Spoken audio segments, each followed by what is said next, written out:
Good morning, Ana Vilhete. How you doing? You well? I'm very well. How are you? I'm blessed, always, in always. All the better for sitting with you, though, because no, you've got a great story, and I'm glad I'm able to interview you so we can get it out there. People can find out about who this young lady is. Now, when your PR guy sent me his email, it said, I have a businesswoman who has launched an initiative to help black-owned businesses secure investment.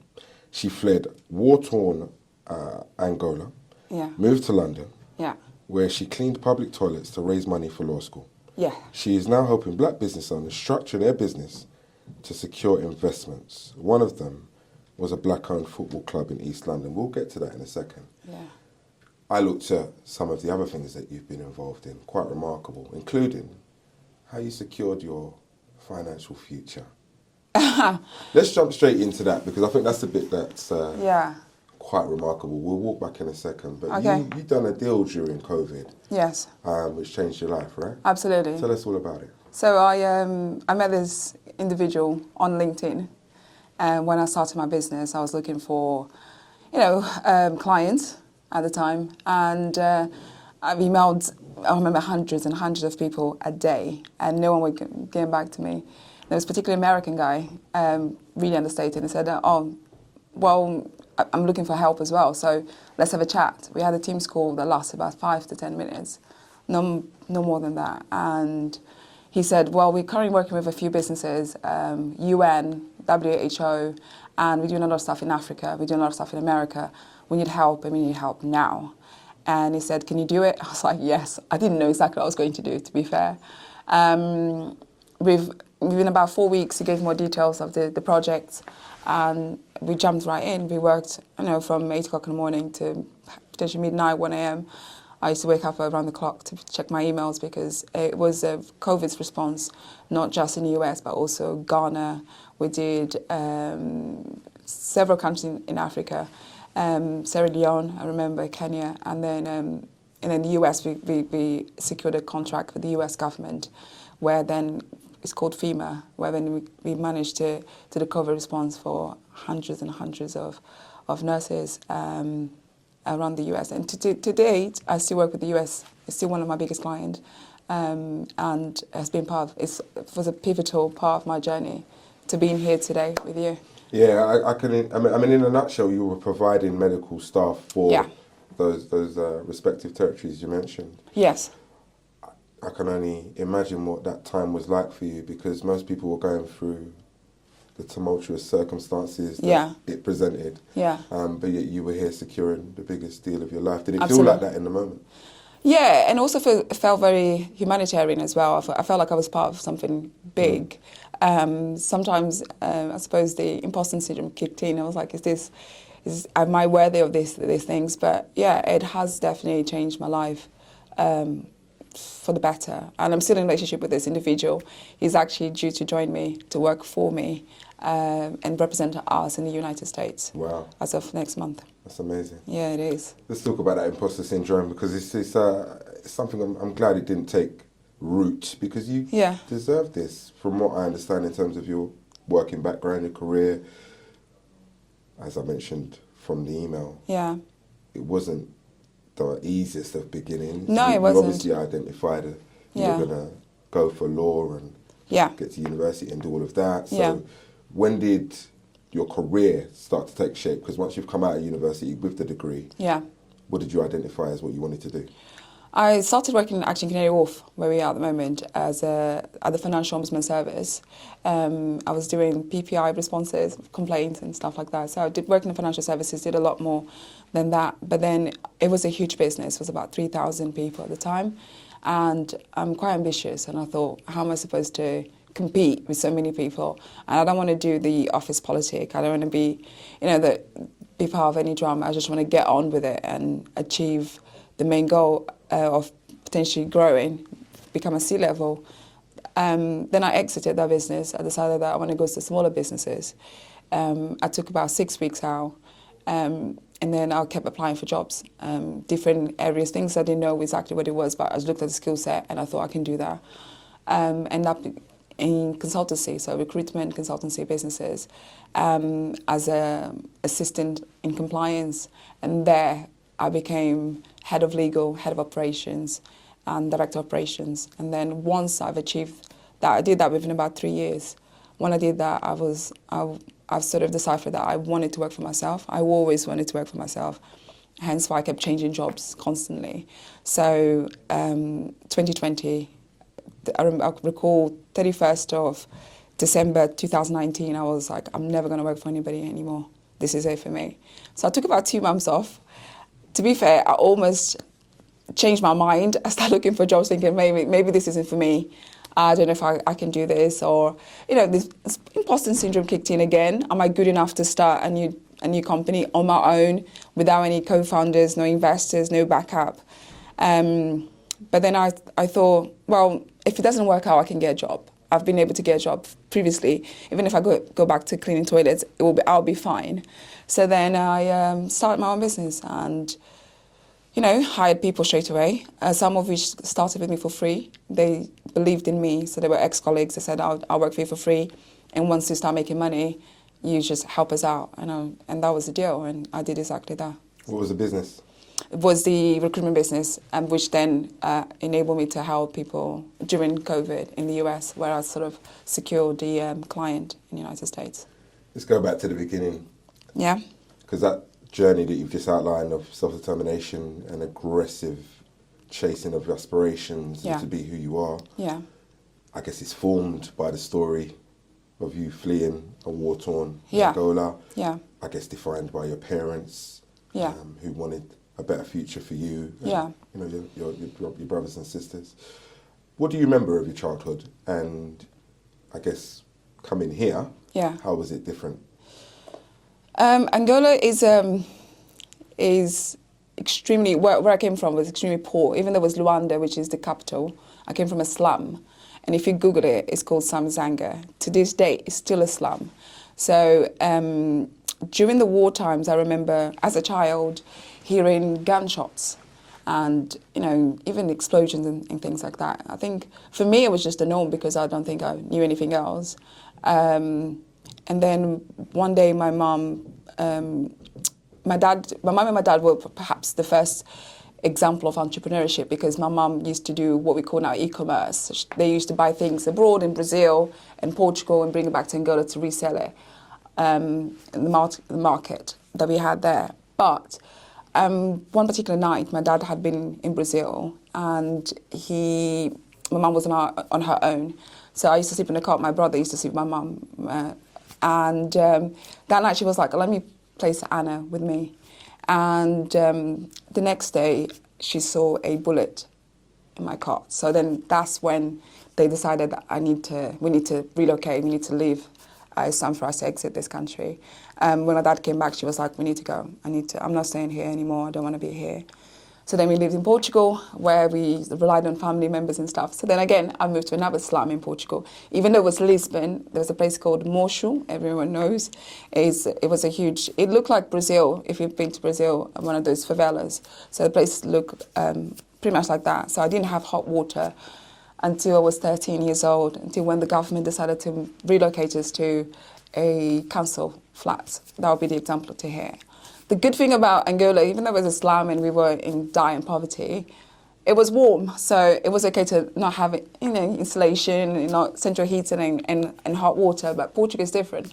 Even though it's warm most part of the year, 3 months of the year, it's quite cold. So, and it's quite windy as well. Lisbon is quite windy. So I remember my cousin sometimes recalls either she's crying or that she's laughing about it, that we could go to school and come back and our house was not there because the wind would have lifted it up because it was so strong.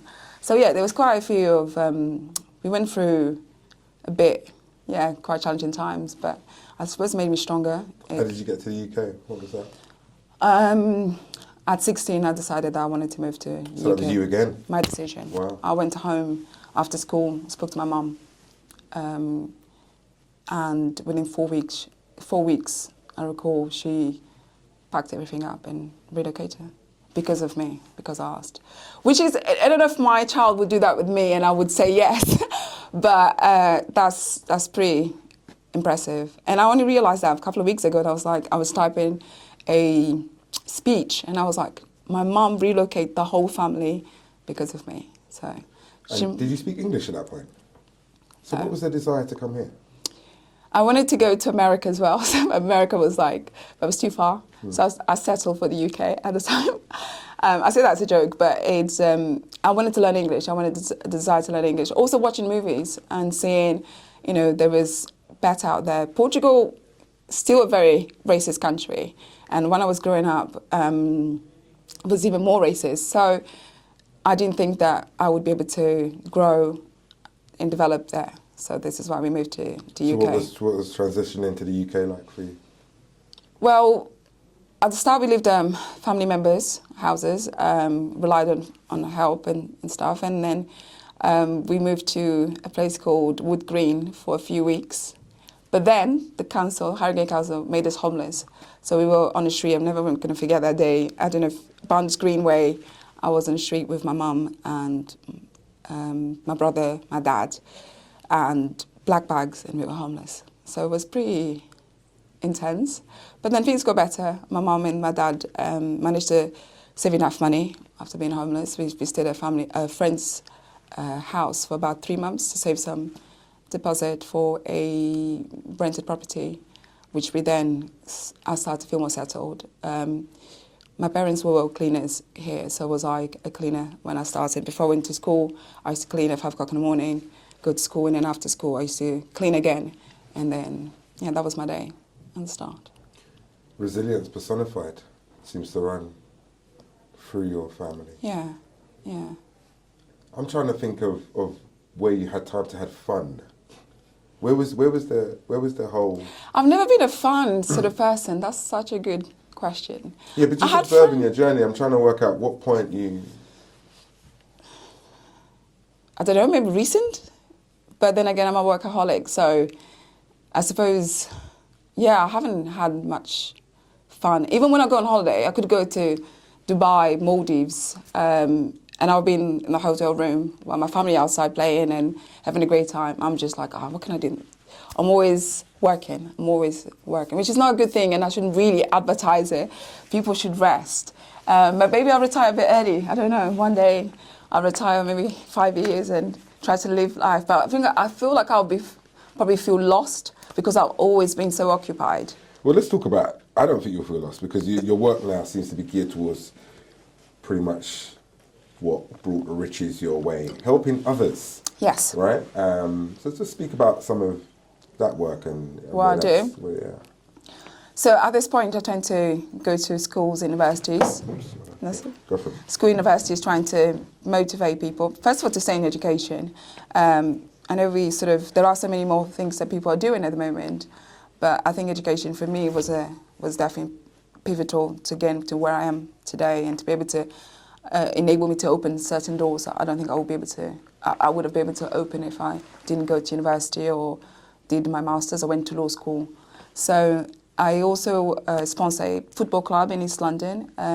It's actually ethnic minority owned. His background is Asian, but he works mostly with local areas.